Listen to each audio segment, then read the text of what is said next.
Salut, c'est Alex. J'espère que tu vas bien et que tu m'entends bien. Je suis en train de faire des petits tests de son là, pour améliorer un peu la qualité de ces petites capsules.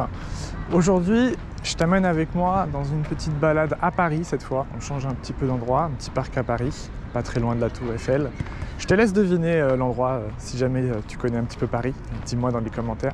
Ce que je te propose aujourd'hui, c'est de répondre à une des questions qu'on m'a beaucoup posées suite aux précédentes capsules, à savoir comment s'est passé un petit peu le retour en France, la réacclimatation en France. Tu sais, on dit souvent qu'il y a un choc culturel inversé quand on revient dans son pays après beaucoup de temps passé à l'étranger, et je te le confirme effectivement.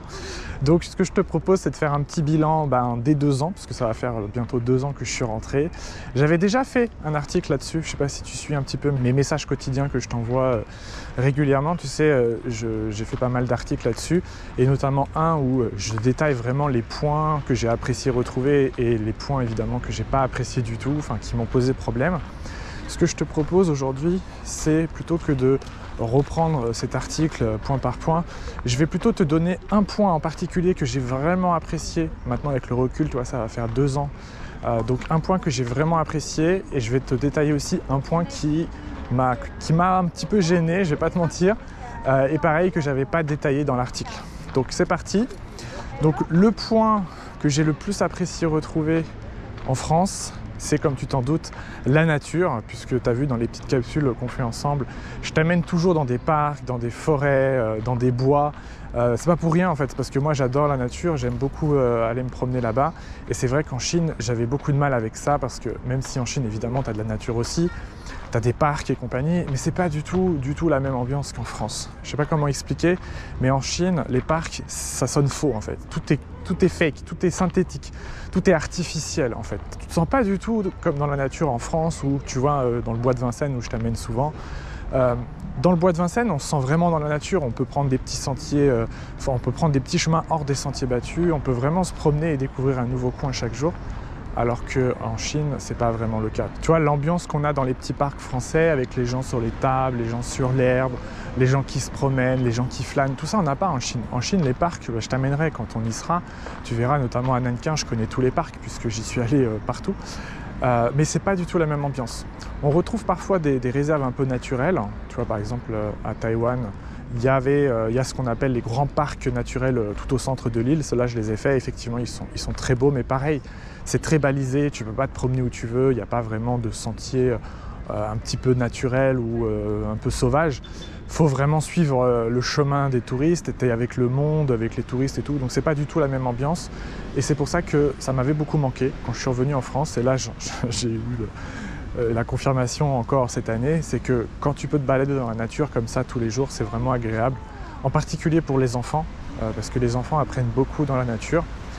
Tu les amènes dans le bois, dans un parc, tout de suite ils commencent à s'amuser, alors qu'en Chine c'était pas possible. Autre problème en Chine, c'est que le climat est tropical, enfin là en tout cas là où j'habitais à Nankin, ce qui fait que l'été, en particulier l'été, c'était vraiment difficile de sortir dehors. C'est pas tellement la température, parce que ça montait rarement au-dessus de 35. C'était surtout l'humidité qui vraiment t'assomme tout de suite. Tu te sens en nage, au bout de 5 minutes, tu es en nage dehors. Et puis tu as les moustiques, évidemment. Et c'est pas les mêmes qu'en France, c'est les moustiques tigres. Donc ils te piquent même sous le jean là-bas. Donc en fait, les gens ne sortent quasiment jamais dehors l'été en Chine. Ils vont tous au centre commercial. Et ça, quand tu es quelqu'un comme moi qui aime beaucoup la nature et qui aime beaucoup te promener dans les parcs, c'est assez difficile à vivre, en particulier avec des enfants. Donc s'il y a vraiment un point sur lequel j'ai vraiment apprécié retrouver en France, c'est celui-là, le fait de pouvoir, quand je veux, pouvoir me promener dans des petits parcs. Tu vois, même à Paris, là, tu vois, là on est en plein Paris, pas loin de la Tour Eiffel, on peut quand même se trouver des petits parcs sympas comme ici. Donc c'est vraiment un point positif qu'on ne se rend pas trop compte quand on vit en France, mais dès qu'on quitte la France, c'est vrai que c'est difficile de trouver des petits coins comme ça. Donc ça, c'était pour le point positif. Maintenant, je voudrais te parler d'un point négatif, donc que je n'avais pas détaillé dans l'article. Pour info, l'article, je te l'ai remis dans la description de la vidéo si jamais tu veux le lire. Ça va plus en détail sur un petit peu le bilan que j'avais fait des 1 an. Mais il y avait un point quand même que je n'avais pas parlé, mais qui m'a beaucoup marqué cette année, c'est le soleil. Comme tu le sais, le soleil fait partie de ma routine en fait depuis toujours. J'aime beaucoup me réveiller naturellement avec le soleil, c'est ce qui se passait en Chine. C'est d'ailleurs pour ça qu'en Chine, j'étais aussi productif. C'est parce que tous les matins, le soleil se lève quasiment à la même heure, autour de 5h30, 6h. Donc c'est très facile, tu laisses tes rideaux ouverts le matin et puis tu laisses le soleil te réveiller tous les matins. C'est super agréable de se réveiller comme ça naturellement avec le soleil. Et ça, c'est un point qui m'a vraiment gêné, en particulier cette année, parce que le temps a été particulièrement pourri en Ile-de-France toute l'année. Hein, si tu as vécu à Paris 8 mois de flotte, c'était un peu dur.